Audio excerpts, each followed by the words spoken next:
London, 1892, the season every debutante dreamed of and one girl feared most.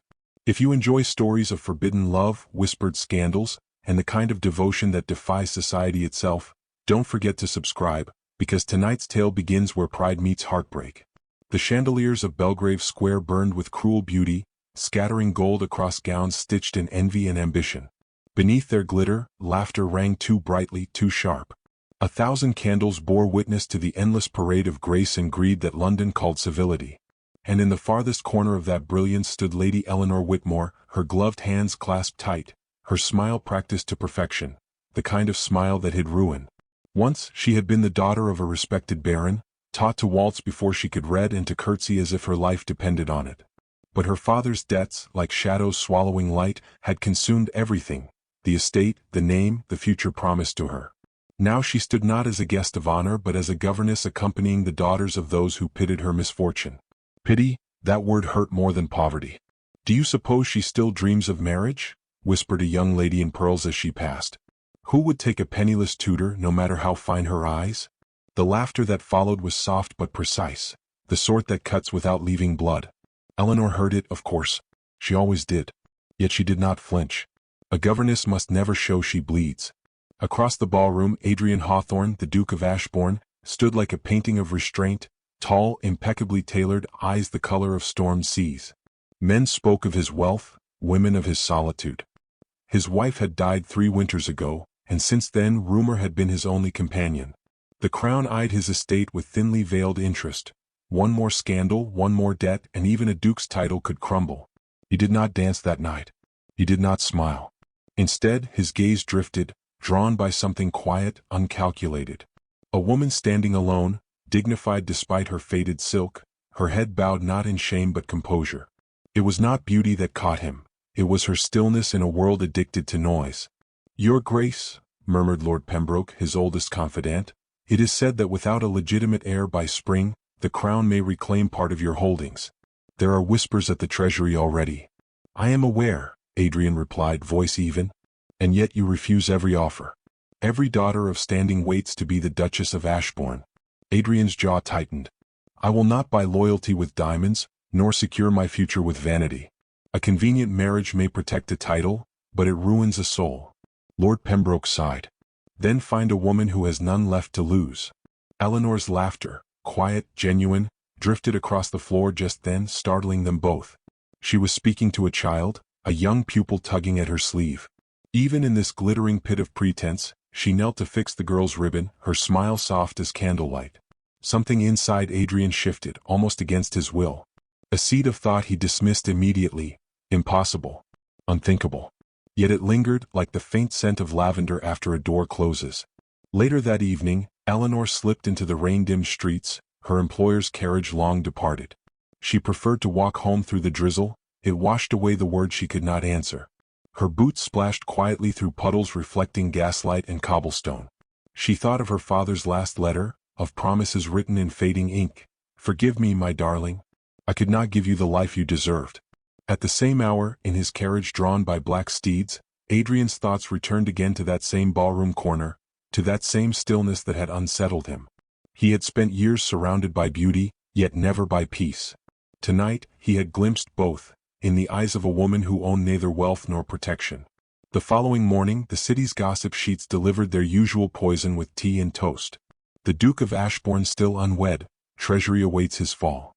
Each word chipped away at his composure. The law was cruelly clear. Without a legal wife and heir, his estate could be reclaimed to settle his brother's debts. His lands, his people, his name. By noon, Lord Pembroke stood before him again. "Forgive my boldness, Adrian, but you must marry, even if in name only. Choose wisely and quickly. A woman of spotless repute, discreet and without ambition. Perhaps a widow or—" "A governess," Adrian interrupted. The word surprised even him.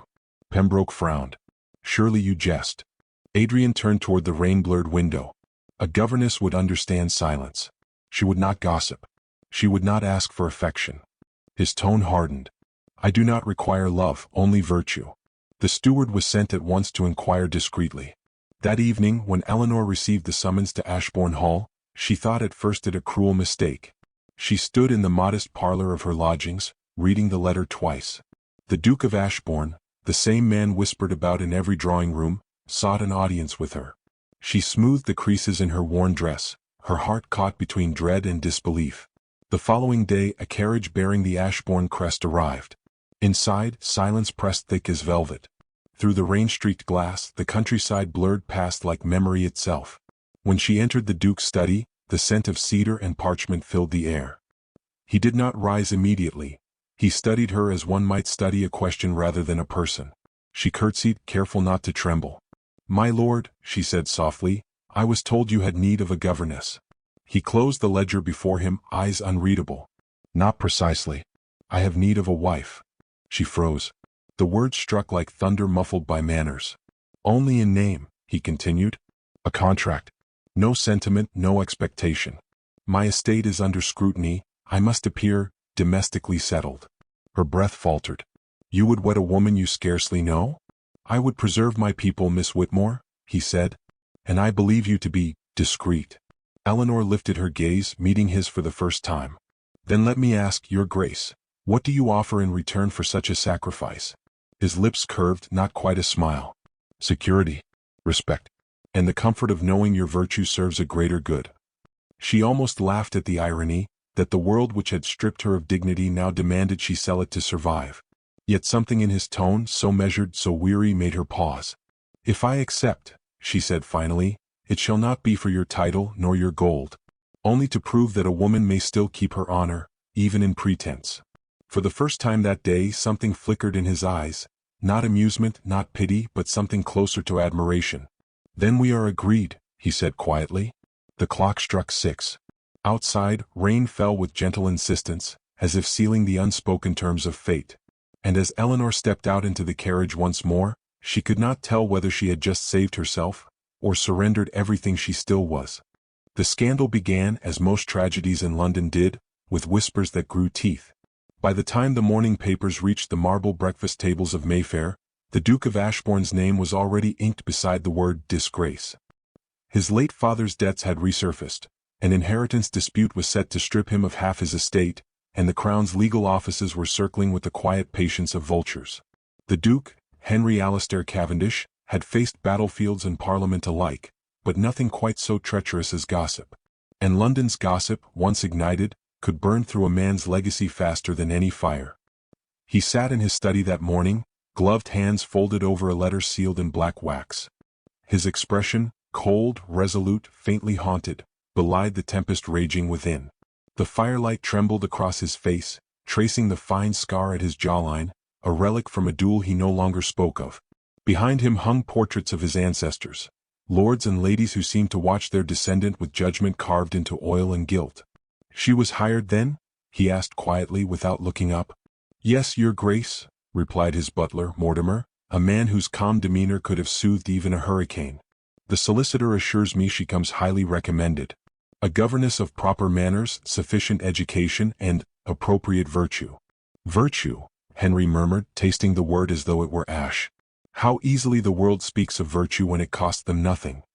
He rose, walked toward the tall window, and looked upon the gray sprawl of the city below, the chimneys smoking, the carriages moving like ants through fog. The solution was distasteful, but necessary. To protect his estate, he must appear married. The Crown would not seize property belonging to a family man. His advisers had proposed a sham, a wife in name only for 1 year until his affairs were settled. And thus entered Lady Eleanor Whitmore.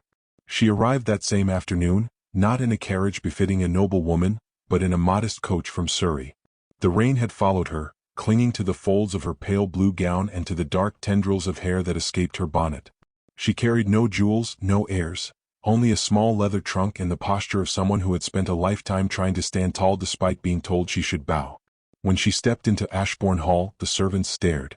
Not cruelly but curiously. She was young, perhaps 23, but there was something old in her eyes, a quiet wisdom born of endurance. Henry saw it too. He watched her from the grand staircase as she curtsied, her voice steady despite the echoing silence of the marble foyer. "Your Grace," she said, meeting his gaze with a calm he had not expected. He descended the steps slowly. "Lady Whitmore, is it?" "Simply Miss Whitmore now," she replied. "My father's title died with his debts." That hint of honesty, neither bitter nor self-pitying, stirred something unfamiliar in him. "Then, Miss Whitmore, I trust you've been informed of the arrangement." "I have," she said softly. "A marriage in name only. A pretense to satisfy the crown and silence society. And you agree to it?" Her eyes lifted to his, and for the briefest moment, the air between them seemed to still. "I agree, Your Grace. On one condition." He arched a brow. "Condition?" "That I be treated with respect, not convenience. I may play a role for you, but I am not a prop in your tragedy." The boldness of her words should have angered him. Instead, it intrigued him. He found himself almost smiling, a rare event in that household. "You have my word," he said at last. "You shall be respected. Miss Whitmore." The ceremony was swift, discreet, and deliberately unromantic. 2 witnesses, a vicar paid for his silence, and vows spoken in a drawing room that smelled faintly of ink and lavender polish. She wore no veil, only the same blue gown. He wore mourning black. When the vicar pronounced them husband and wife, neither smiled. Yet even in the stillness that followed, there was a strange sense of finality, as though fate itself had drawn a breath and whispered, "Now let us begin." In the days that followed, the charade took form. Invitations poured in, the curious aristocracy eager to meet the Duke's mysterious bride. Eleanor played her part gracefully, walking beside him at garden fetes and musical evenings, her gloved hand resting lightly on his arm. The women whispered, "She's far too modest, surely not of noble blood, but isn't she beautiful in that unassuming way?" And the men watched her with the peculiar fascination reserved for those they could neither categorize nor dismiss. Henry noticed everything: how she refused to gossip, how she read late into the night by candlelight, how she once stopped to speak kindly to a servant girl whose tray had fallen. He had married a shadow for convenience, yet each passing day she seemed more substantial than any woman he had ever known. Still, their arrangement remained unspoken, proper. They shared dinners and polite conversation, nothing more. Until one evening, the evening that changed the rhythm of their silence. A letter arrived from the Crown solicitor, bearing a seal that could ruin them both. It stated, in perfect bureaucratic cruelty, that the Crown intended to investigate the validity of the Duke's sudden marriage. In short, they suspected fraud. Henry read the letter twice, his jaw tightening. Then he looked up at Eleanor. "They mean to question us," he said quietly. "Individually. To see if we contradict each other's accounts." She did not flinch. "Then we must know each other's truths." "Truths?" he repeated, half amused, half weary. "If we are to convince them we share a life," she said, stepping closer, "we must at least know one another's stories. What you drink in the morning, the names of your horses, the book you leave unfinished each night. They will notice the smallest inconsistency, Your Grace." For the first time he felt unsteady. The idea of revealing his private self, his habits, his memories, his regrets, to a woman he barely knew was both absurd and intoxicating. He exhaled slowly. "Very well. Tomorrow we begin." But as he turned away, she spoke again, softly, almost to herself. "You carry loneliness as though it were armor, my lord. But even armor can rust." The word struck him harder than any duel ever had. That night, long after she had retired, Henry stood by the fire, the letter burning to ash in his hand. He stared into the flames and wondered when the ruse had begun to feel like truth, and why, for the first time in years, the thought of losing everything no longer frightened him as much as the thought of losing her. The rain fell harder outside. In the east wing, Eleanor whispered her new husband's name as if testing its sound, Ashbourne, not with affection yet, but with something close to it. And in that single word, softly spoken in the dark, their false union began to feel dangerously real. Subscribe for the next chapter, where secrets turn to confessions, and love begins to stir behind the walls of Ashbourne Hall. The storm did not come from the sky that night, it came from within the walls of Ashbourne Hall. The Crown's investigators had arrived unannounced, their carriage wheels cutting through the gravel like blades. 2 men in dark coats, their faces pale with self-importance, stepped into the Duke's drawing room and delivered their polite threat.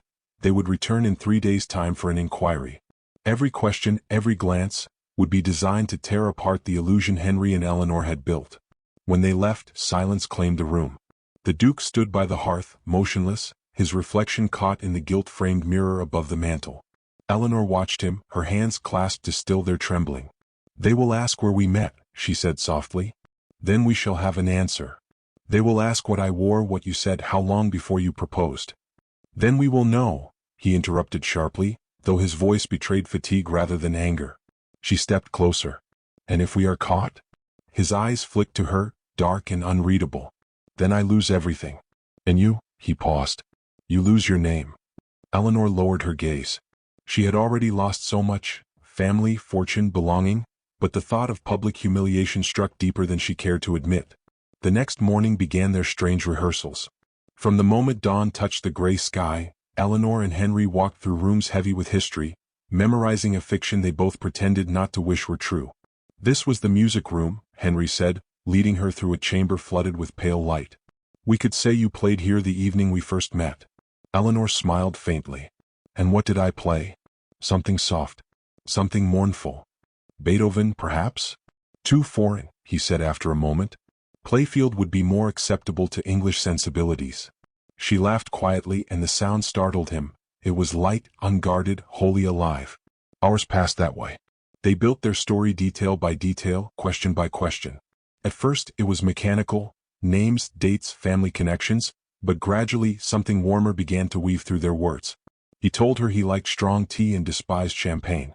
She admitted she preferred reading poetry aloud when no one was near. He confessed that he once dreamt of painting before duty buried such desires beneath ledgers and signatures. She listened without pity, only interest. And when she spoke of her own youth, her father's decline, her years as a governess, he found himself wanting to strike down every person who had ever made her feel small. Late one evening, after hours of study, Henry poured 2 glasses of sherry. If they ask what drew me to you, he said, handing her one, what shall I say? Eleanor looked at him over the rim of her glass. That you pitied me. Pity? He repeated, almost offended. It's believable. I was poor alone. You're known for your cold generosity. He took a slow sip, watching the way candlelight caught her hair. No, he said at last. If I must lie, I'd rather the lie sound like something I might wish were true. And what is that? That you fascinated me, he said, voice low. That in a room full of silk and diamonds, I saw one woman who did not need to be seen to matter. The words hung between them like smoke, too intimate, too dangerous. Eleanor turned away before he could see the color rise in her cheeks. In the days that followed, their charade deepened. At dinner, they practiced conversation that would sound effortless under scrutiny. During walks through the rose gardens, they rehearsed gestures of affection. His hand brushing hers, her laughter soft and genuine. The servants began to believe it. Perhaps even they began to believe it. But the night before the inquiry, something cracked. Henry received another letter, this one sealed in crimson. A creditor, long thought silenced, had resurfaced, threatening exposure if unpaid. The Duke's fortune teetered on ruin once more. He tore the letter in half, but Eleanor had already seen his expression. Tell me, she said quietly. It's nothing you need concern yourself with. You forget, she replied, her voice trembling just enough to betray feeling. I am your wife at least for now. What harms you harms me. He looked at her then, truly looked, and for a moment the mask of control fell away. You deserve better than this masquerade, Miss Whitmore. I did not come here seeking better, she whispered. I came seeking purpose. He turned away before he could answer, but she saw his shoulders tense, as though her words had struck something deep. That night, sleep refused them both. Henry wandered the corridors until he reached the small library where Eleanor often read. To his surprise, she was there, curled beside the fire, reading aloud to herself in a voice barely louder than the crackle of flames. Love is not love which alters when it alteration finds, she read softly. Oh no. It is an ever-fixed mark, that looks on tempests and is never shaken. He knew the sonnet, but hearing it in her voice unsettled him. Shakespeare, he said from the doorway. She looked up, startled but not afraid. It helps me think, she said. Words steadier than the world. He stepped closer, stopping just before the light touched him. Do you believe in such love? Eleanor hesitated. I used to. Before life taught me to value peace over passion. And now? Now, she said, closing the book, I am not sure I could tell the difference. A pause stretched, long, fragile, intimate. Then, as if fearing the truth in her own heart, she stood. We should rest. Tomorrow will demand every ounce of composure. But as she moved past him, he reached out, instinctively without thought, and caught her wrist. Not roughly, but with a quiet desperation that made her breath catch. Eleanor, he said, her name a confession on his tongue.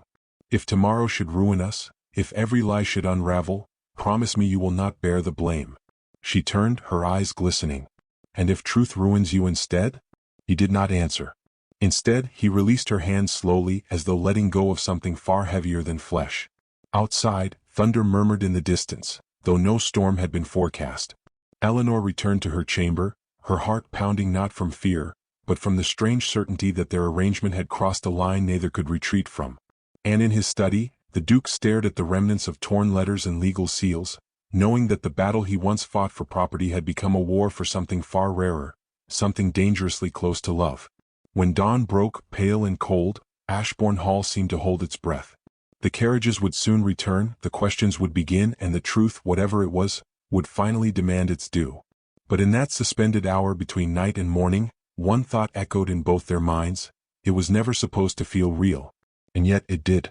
The gavel struck like thunder. Forgery, the word hissed through the chamber, sharp and merciless, and Lady Eleanor felt the room tilt beneath her feet. The air smelled of ink and sweat, of power wielded without mercy. The Crown's investigator, a man with eyes like polished glass, stood before the Duke of Ashbourne and his wife of paper vows, holding aloft the damning accusation that could unravel their fragile world. "The signatures," he declared coldly, "do not match. This marriage, it seems, was never lawful." A murmur swept the court, a wave of scandalous delight from the watching nobility. Eleanor could hear them, could feel them. Each whisper was a dagger drawn against her dignity. She stood beside Henry, her chin raised though her pulse throbbed painfully against her throat. Henry's jaw was locked, his gloved hand resting against his cane with a tension that could shatter wood. "You dare accuse me," he said, voice steady but dangerously quiet, "of deceiving the Crown?" The investigator smiled thinly. "Not you, Your Grace. But perhaps, your so-called Duchess." Laughter rippled, soft and cruel. Eleanor did not flinch, but she felt the weight of every eye, each one waiting for her to crumble. Henry stepped forward, his voice low, deliberate. "You forget yourself. Lady Eleanor Whitmore is a woman of integrity." "Indeed." The man's gaze slid toward her. "Then let her prove it. Tell us, my lady, what exactly were you before you entered this convenient union?" The words hit like a lash. Eleanor felt the ground sway again, but she steadied herself, her voice trembling but true. "A governess." "Ah," the man murmured, savoring the admission.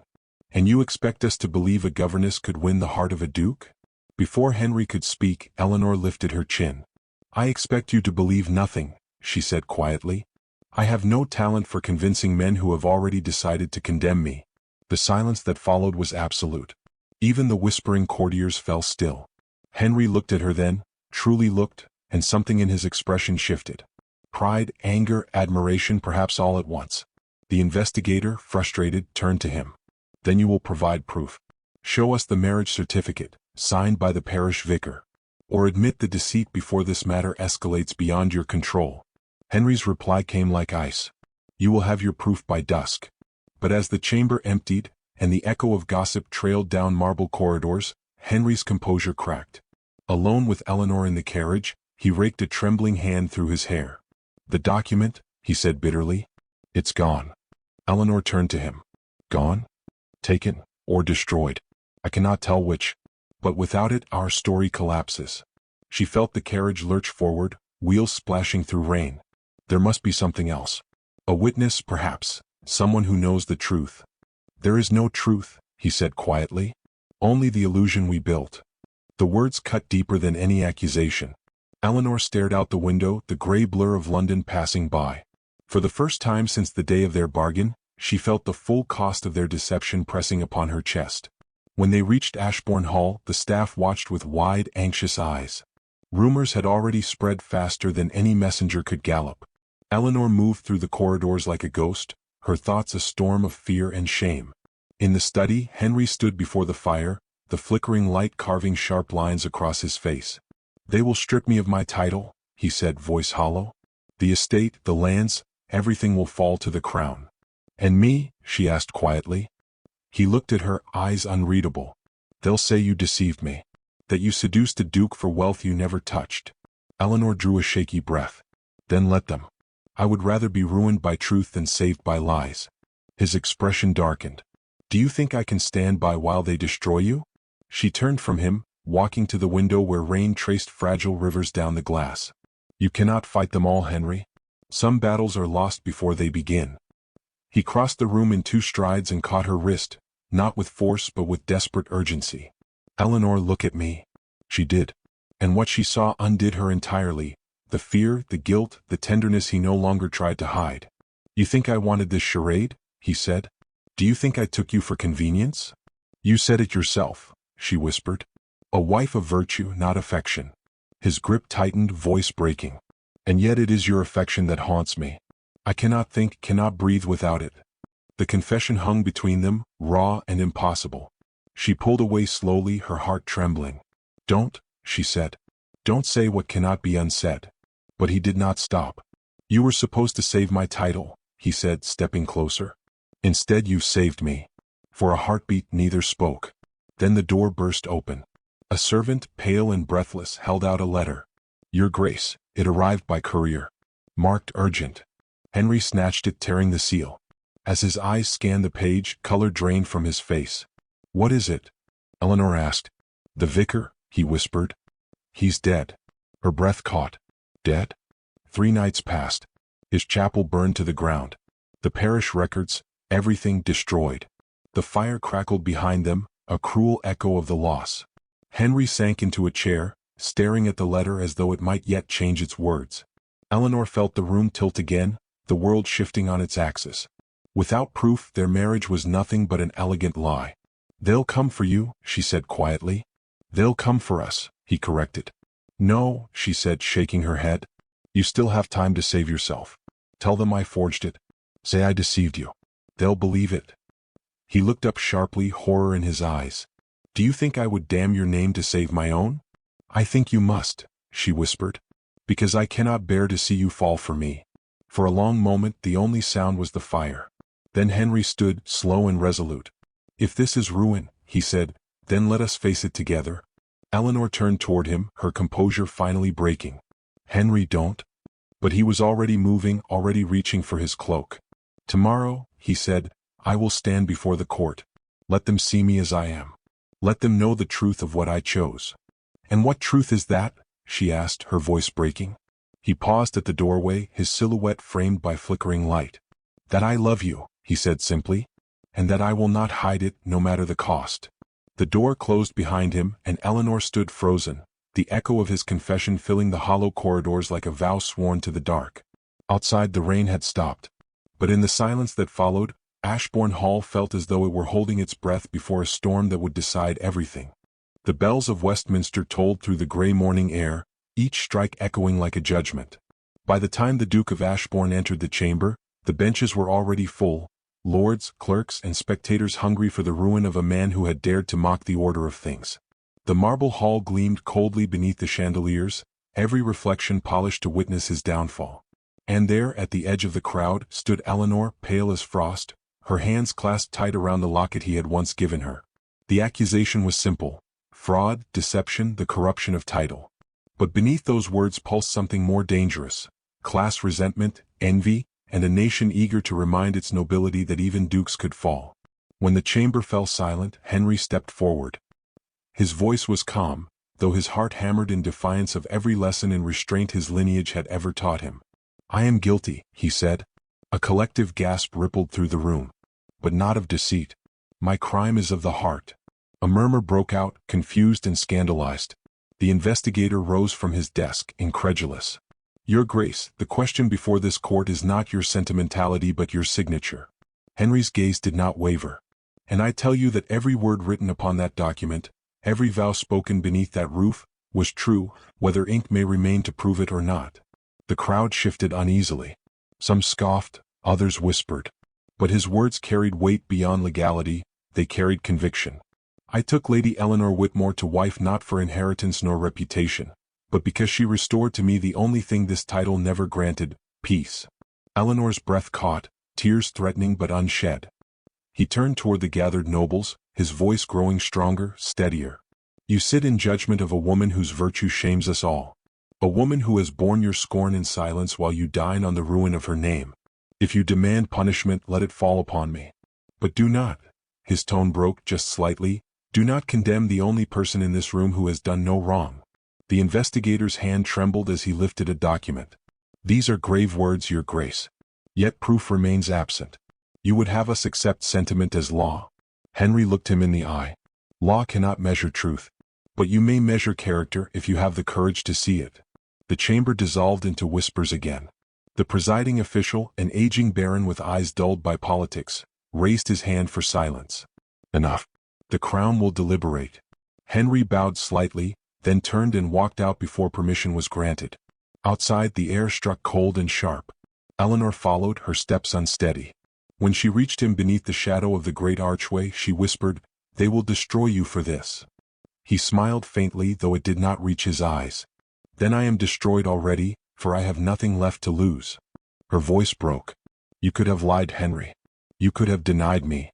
I have lived too long among lies," he said quietly. "Let the truth do what it must." For a moment, neither spoke. The city around them seemed to hold its breath. The carriages passing, the distant cry of vendors, the gray drizzle softening the edges of the world. Then, from across the square, a commotion stirred. A young clerk in the crown's livery ran toward them, papers clutched in his damp hands. "Your Grace," he called breathlessly. "A message from the Bishop of Canterbury." Henry frowned, taking the letter. The wax seal was intact, crimson and official. He broke it open. Eleanor watched as his eyes scanned the page, confusion flickering into something almost like disbelief. "What is it?" she asked. He exhaled slowly. "The bishop certifies that our vows, though unregistered by parish, were witnessed by his curate, who survived the fire and has sworn to their validity." Eleanor's hand flew to her mouth. "Then it's true." "True enough to silence the crown?" he said, a weary smile touching his lips. "And enough to make every gossip choke on their own words." But before relief could bloom fully between them, the clerk hesitated. "There is more, Your Grace. The curate lies ill. He may not live to testify. You must go to him at once." Henry turned to Eleanor, every ounce of composure gone. "Then we go together." They rode through the rain to Canterbury, the roads slick and treacherous. Every jolt of the carriage felt like a heartbeat counting down. When they arrived, the small chapel stood blackened by soot but standing, barely. Inside, the curate lay upon a narrow bed, breath shallow, a rosary clutched in his hand. He opened his eyes as they entered. "Your Grace," he rasped. "My lady." "Save your strength," Eleanor said softly, kneeling beside him. "I kept the record," he whispered, voice thin as air. "Hidden in the chapel's crypt. I feared the fire would take it." Henry leaned closer. "The certificate, it still exists?" The curate nodded faintly. "In the stone vault, beneath the altar." Henry turned toward the chapel's ruined nave. Without waiting, he crossed the floor, pried loose the scorched boards, and descended into darkness. His lantern flickered against stone and ash until finally he saw it, a small iron box half buried. He lifted it free, hands blackened with soot, and carried it back into the dim light. When the seal broke, a single sheet of parchment fell out, stained, brittle but intact. The signatures, his and hers, clear enough to read. Eleanor pressed her hand to her heart, overcome. "It's real," she whispered. Henry looked down at her, and for the first time in months, the hardness in his expression melted. "No," he said softly. "You're real." Before she could reply, the curate stirred once more, his voice barely audible. "Guard it well, Your Grace. For love is a fragile document." He exhaled and was still. The chapel bell tolled once, low, mournful. Henry crossed himself, then turned to Eleanor. "Let us go home." The return to Ashbourne was quiet, the kind of silence filled not with fear, but with understanding. When they reached the hall, the staff met them at the steps, their eyes shining with unspoken joy. Word had already spread. The Duke's marriage was true, the scandal undone. That night, beneath the pale glow of the moon, Eleanor stood by the window of the music room, watching the garden sway in silver mist. Henry entered quietly, stopping a few paces behind her. "It's over," she said softly. "Not over," he replied. "Only beginning." She turned, tears catching the moonlight. "What are we now, Henry? Husband and wife by law, or by heart?" He stepped closer, his voice almost a whisper. "Both, I pray. But only one matters to me." For a long moment they stood there. No words, no audience, just the fragile quiet of two souls who had walked through ruin and found one another still standing. And as the first light of dawn touched the marble floors, Eleanor laid the old certificate upon the mantel. The ink gleamed faintly, like the memory of everything they had fought for. In the distance, a new day began to rise over Ashbourne, soft, golden, and merciful. But before the sun fully broke, Henry looked at her and said the words she had never dared to hope for. "I married you to save my name," he murmured, "and lost it willingly to love you instead." Outside, the church bells rang again, not in judgment this time, but in blessing, as if the world itself had finally chosen to believe in them. Exactly then the camera would fade to black, while the narrator's voice, tender and old, whispered,